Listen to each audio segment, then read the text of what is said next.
10√3 metre உயரமுள்ள கோபுரத்தின் அடிப்பகுதியிலிருந்து 10 × √3 metre உயரமுள்ள கோபுரத்தின் அடிப்பகுதியிலிருந்து. அப்ப கோபுரம் அதனுடைய உயரம் என்ன சொல்றாங்க? 10√3. அடிப்பகுதியில இருந்துன்னா இதான் அடிப்பகுதி, இது உச்சி. அப்ப கோபுரத்தின் உயரம் என்ன சொல்றாங்க? அடிப்பகுதியில் இருந்து 30 மீட்டர் தொலைவில் உள்ள ஒரு புள்ளியில் இருந்து 30 மீட்டர் தொலைவில் உள்ள ஒரு புள்ளியில் இருந்து. அப்ப இங்க என்னது? 30 மீட்டர் ஒரு புள்ளி. அந்த புள்ளிக்கு C வச்சுக்கலாம். C ல இருந்து கோபுரத்தின் உச்சியின் ஏற்ற கோணம் காண்க. கோபுரத்தின் உச்சி என்ன சாமி? B.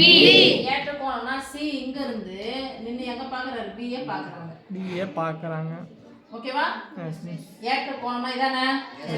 ஏத்தி பாக்குறது இதான் கேக்குறாங்க. ஓகே? Yes miss.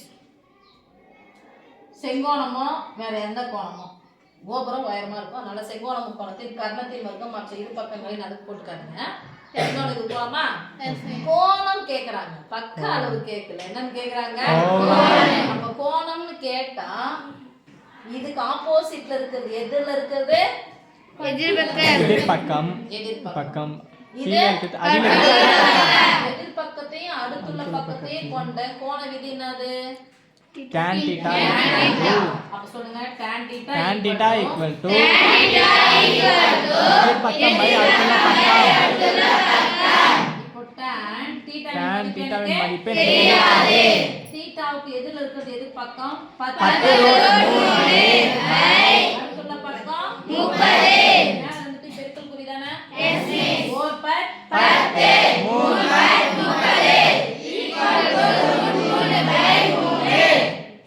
ஒரு மூணுல என்ன எத்தனை √3 இருக்கு? 2 √3 பெருக்குனா 7. அப்போ இங்க இருக்க √3 2 √3 இருக்கு இல்லையா? அப்ப கேன்சல் பண்ணனும். ஓ √3 இங்க என்ன இருக்கும்? √3. ஆன்சர் சொல்லும்போது கரெக்ட்டா சொல்லணும். tan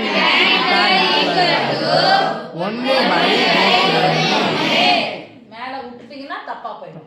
1/√3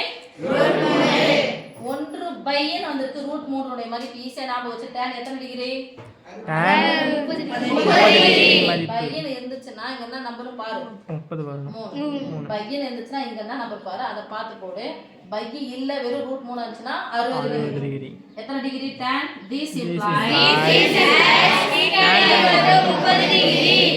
equal to 30 degree.